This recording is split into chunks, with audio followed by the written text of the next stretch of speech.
Leanne Tran, psychologist who's worked with families whose kids don't fit the mould for almost 20 years. I've worked with children for decades, but I know parents are the real change makers when it comes to their kids. Having 3 kids of my own means I know it's not easy. Parent Like a Psychologist is all about simplifying how you support your kids with psychology information filtered through years of experience to take you from overwhelmed to confident. Come on in. Hello. Thank you so much for joining me again on this podcast. It's coming into term 4 at the time of recording this now in Australia, and it is such a busy time for families, especially those of school-aged kids. There's so much extra stuff that's booked in for term 4. There's concerts and breakups for almost every activity that children do. And it can be a time of rushing around and increased stress for parents, but also for kids as well. So I wanted to talk a little bit about emotional regulation today. The other reason is it's been a difficult couple of weeks for my family with having some difficult events happen, some of them a little traumatic for the kids. And so it's something that I've been really conscious of, especially in the last week. So I thought it was a great time to share the things that I've learned and been able to apply in my own family life. So emotional regulation is something that's quite common as well as psychologists, that we get referrals for helping kids with emotional regulation. I thought I'd start by talking about what it is. I guess all of us have emotions all the time, every day, and they vary. Some people tend to have big emotions that cool quickly. Some people tend to be slow to have feelings, but then they last for a longer time. We're all different in terms of the way that we're made up and process emotions. But emotional regulation is really the ability to feel emotions and then use strategies to regulate ourselves to become back down to that calm state. It could be anything. So emotional regulation applies to big feelings of anger, anxiety, sadness, or even, I think I said that, anger, didn't I? What I'm thinking of there is that sometimes kids have trouble letting stuff go, and so that can be part of it as well. Most of the time, as humans, we learn how to do this from our parents in early stages of life. And so when we are little, our parents co-regulate for us, and that means what we can't do for ourselves, they help us with to regulate those systems for us. So that can be things like getting to sleep, eating. When we're upset, as babies, our parents pick us up and pat us, cuddle us, rock us, something like that. And that's called co-regulation. That's when children are not old enough to do it independently themselves. So they need their parents to help them out with that process. When kids then have difficulty with emotional regulation later on in life, often the first step they need is that co-regulation still. So the feelings are too big for them to handle. They need parents to help them regulate together before they can go on and do that independently. I wanted to go through about how I teach kids about emotional regulation and then talk about what parents need to do. And then I wanted to spend a little time talking about baseline levels of stress as well, because I think that's going to be really helpful heading into term 4. So how I teach kids to regulate, first of all, it can vary, and some kids get it quickly, some kids take a while, but the key is being able to practice it at home where they feel safe and can get some help with it. I usually talk to kids about feelings having different sizes, and that the bigger the feeling, the harder it is to handle. So with kids too, using a concrete way of thinking about it can make an abstract concept easier for them to understand. So you'll see I use my hands a lot if you're watching on YouTube. If not, you'll have to just imagine, or I'll try and narrate. But I use my hands to show kids that really big feelings are difficult to handle. Sometimes I'll talk about the difference between using a handball versus using a fitball for stuff. Sorry, is it fitball? Yeah, fitball. Really big exercise balls. So kids get an idea that the bigger something is, the more difficult it is to handle. And so we don't want to squash the feeling down or get rid of it. But if they can do things, help themselves make the feeling a bit smaller, it's easier for them to handle. That's the idea with emotional regulation. So I explain it in that conceptual way first for kids, and then we'll practice doing lots of things and coming up with a little toolkit of strategies that kids can use to regulate. In their toolkit, I think it can be anything from breathing deeply in the moment, which I know is something psychologists say a lot about breathing. But the reason is it's the fastest way to kind of affect the nervous system, which is what's kind of underlying all those feelings. So deep breathing is a really good one. I think kids should always have that in their toolkit. But then it can be also other things like taking 5 minutes away from the situation, doing something that they enjoy and coming back to it later. There's a range of different strategies. If your kids have a strategy already that works, like going and jumping on the trampoline or, sitting outside playing with a dog, that's fine. You don't have to change that. I just use that as an example and then add to that so that you can build up some strategies for other times that they can, for example, when they're not around their dog or can't use the trampoline. So in teaching that to kids, we want to get across the idea that helping make the feelings smaller makes them easier to handle, and then we can from there go on to maybe implement some problem solving for the situation at a later point. But for emotional regulation, it's just about trying to make that feeling easier to handle in the first place. So then what can parents do? There's a few things you need to do as parents to help your child with emotional regulation. The first one is that you need to be able to emotionally regulate yourself first. Children generally don't become calmer than we do in these kind of situations. So as parents, it's really important that we manage our own emotions first so that we're able to do that co-regulation for a child. If you are angry, you won't be able to help your child feel less angry. If you're scared, you won't be able to help them feel less scared. So it's really important that you yourself take that first step. That can be things like deep breathing, walking away if you need a couple of minutes and coming back to the situation. There's lots of things you can do for yourself to regulate like that. There's things that you can also do with your partner, and then ways that you can help your kids as well. I have had a lot of practice of that in the last week or so. It's been really tricky with lots and lots of things going on for my family, and breathing deeply has been the biggest thing that has helped me through it.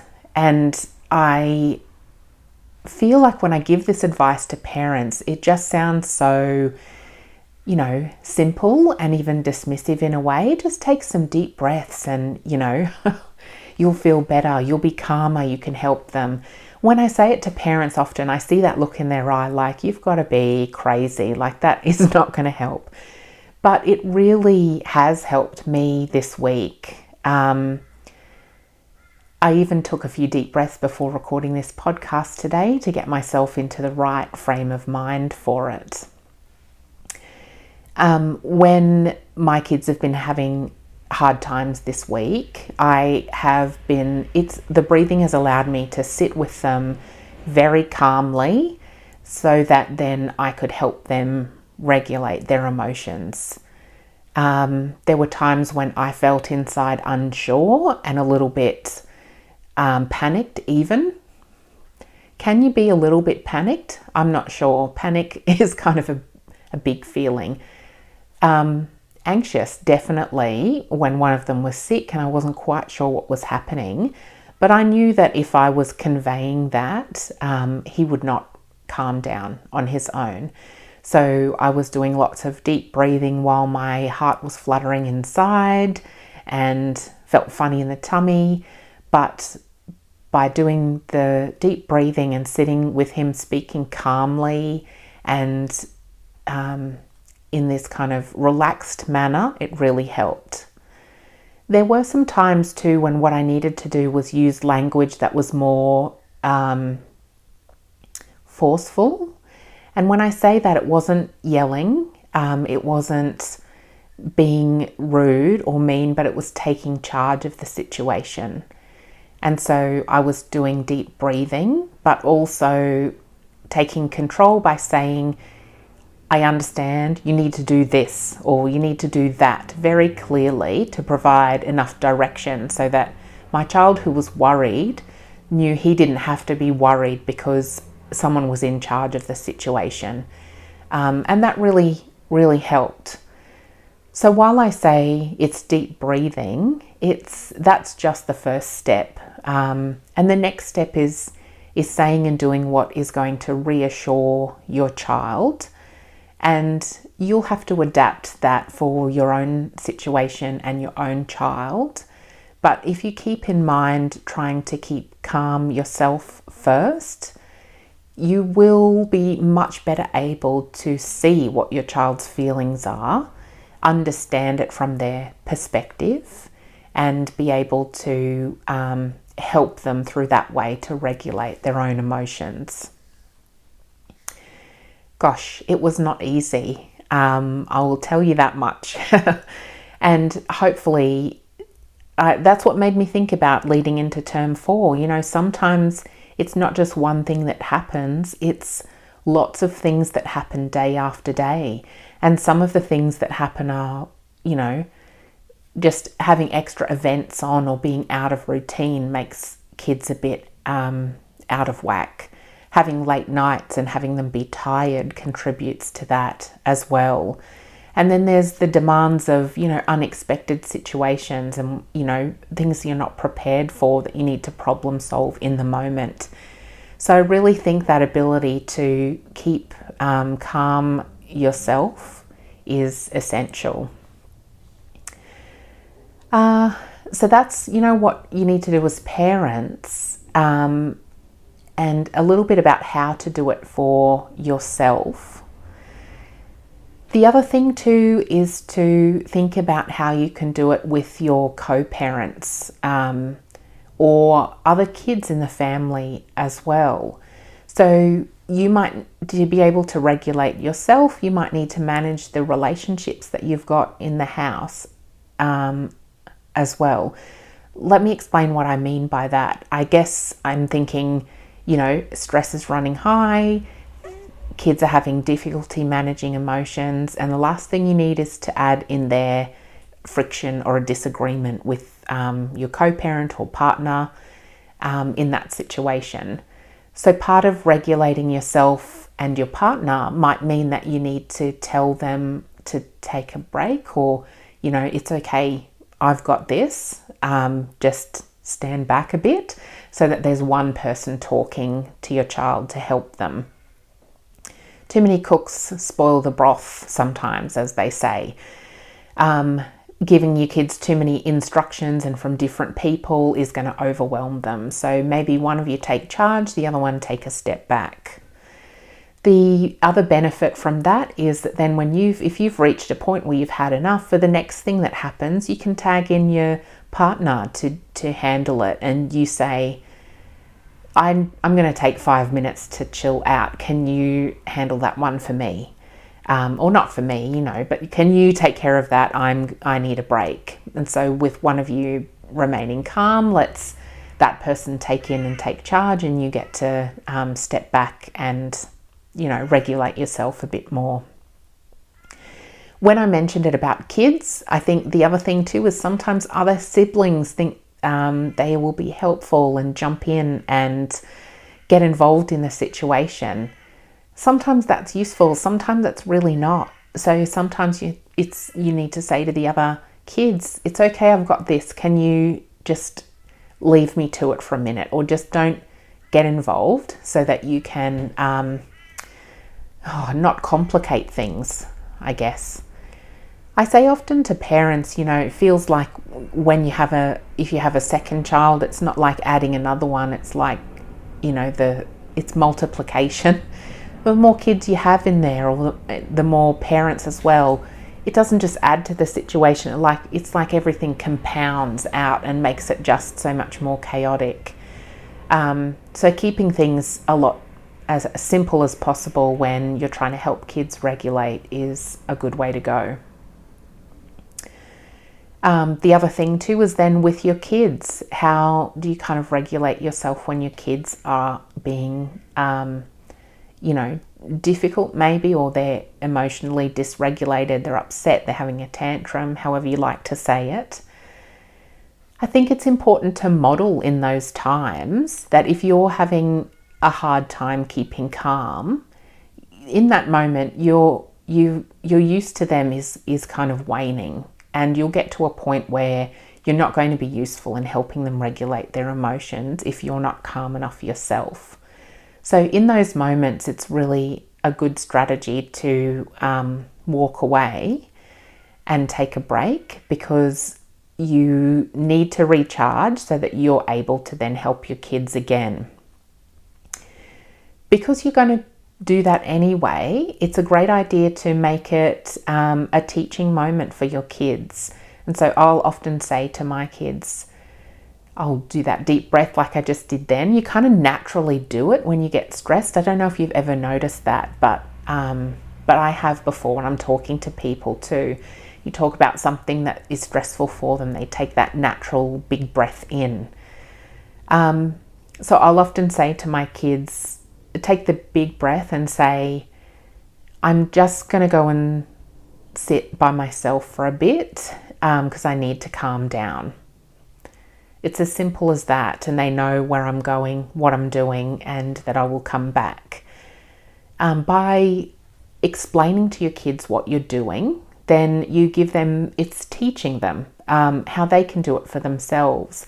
And I've talked before in the podcast about how modeling is so important.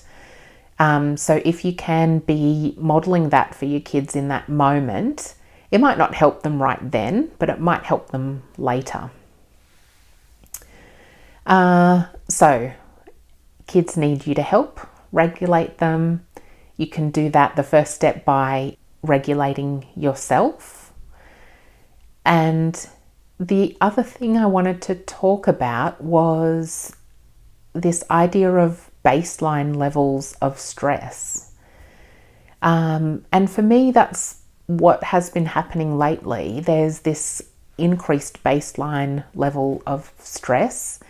That means, so what I mean by that is when lots of things are happening at once that are stressful, and things are piling up day to day that are stressful, everybody's stress level kind of gradually creeps up. It's not at a 0 out of 10 or a 1 out of 10 anymore. Everyone's level's kind of like a 4 out of 10, 6 out of 10 some days. And what that means is that it's much easier then for our stress to be triggered off into really high level of stress. And that's the emotions that are really difficult to handle. When I say stress, I just kind of mean, any kind of feelings that kids are having that maybe are difficult to handle. it's usually not excitement, it's more, but it might be worried about certain things and upset about certain things. Any of those kind of feelings contribute to this general kind of stress level of that's higher than usual. Why that's really important to know, I think, is that it helps you recognize what's happening. So when you see that, you can see, so what I've noticed, I'll tell you what I've noticed rather than talk about what you could see. What I've noticed this week is that my kids are much more likely to be arguing with each other.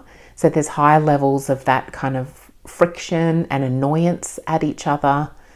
Sometimes when little things happen that they would normally roll with, it's upset them more. So they're getting a little bit more upset than usual.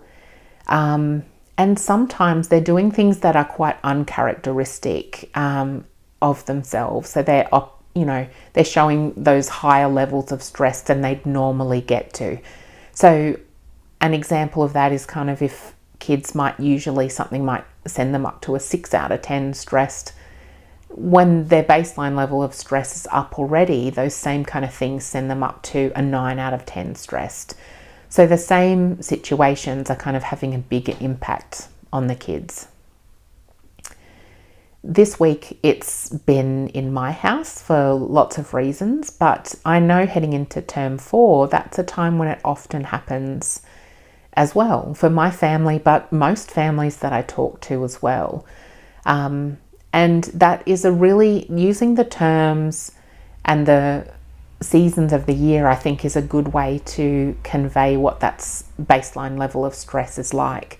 So most of you might feel that your kids become more sensitive and difficult and kind of to this almost falling apart feeling towards the end of each term.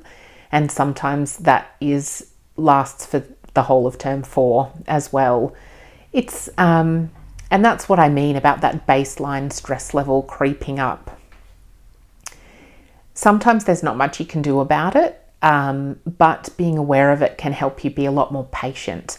And I know I certainly was this last few weeks with my kids, because I was more empathic. I understood where they were coming from, that they were more stressed than usual. So I could find it within me to be a little more patient than usual. I wanted to yell sometimes, don't get me wrong, but deep breathing and trying to focus on that empathy is what kind of got me through. The other thing though is with the baseline levels, it's helpful to think about it in a preventive way sometimes as well. So you can think about then what other things, if your family and you as a parent are more stressed than usual, what are some of the things that you can drop off the to-do list or the responsibility chart, whatever it is? Maybe you might decide that it's not as important that week for certain things to be done that you'd usually do. Maybe that's, everybody having cereal for dinner one night. There's no harm in that. Everyone having scrambled eggs on toast for dinner one night, or like a few nights a week. You can reduce those kind of usual expectations that you put on yourself and on your kids, whether it's what you eat or whether it's, how much you expect them to put their stuff away and follow the usual routines and chores. If you're noticing that your kids are more stressed than usual and you are, then remove the expectations a little bit. It's going to just mean that then you won't be kind of tipping over into that too stressed level. And I think, prevention is much better than putting out fires all the time. So if you can think now about what some things later in the term you could do to help make it a calmer, happier household, then hopefully that's really going to be a helpful suggestion. So I guess in summary of what we've talked about today, we all have emotions, we all have different size emotions, and some people are different in terms of how they handle them. Your kids are going to be different in terms of how they handle emotions as well. But being there to co-regulate for them in the beginning, or meet them at whatever stage they're at, and that means being able to calm yourself and then be able to help your kids find some ways that they can calm down before approaching any problem solving, then that's the key to doing that in this situation. If you want to teach your kids about it, it's saying to them, we all have feelings and that's okay, but when they are really big, they're difficult to handle. So what can I help you with that will make the feelings smaller and easy for you to manage? So hopefully that's been a helpful perspective today. I would really love to hear how everything's going, and if you have any magic tips that work in your house for reducing the baseline stress in term 4, let me know, because we can, or comment below.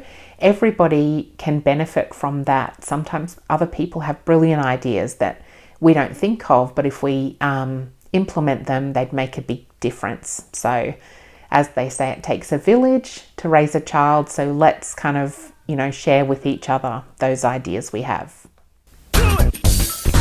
Thanks for listening to this episode of Parent Like a Psychologist. If you found it helpful, please share on Instagram so other parents can benefit too, and tag me at Leanne Psychology so that I can say a big thank you. Head over to leannetran.com.au to join the village for bite-sized psychology tips straight to your inbox. I really hope this podcast has brought a new perspective and you a step closer towards a calm parent and a thriving child. Have a delightful day.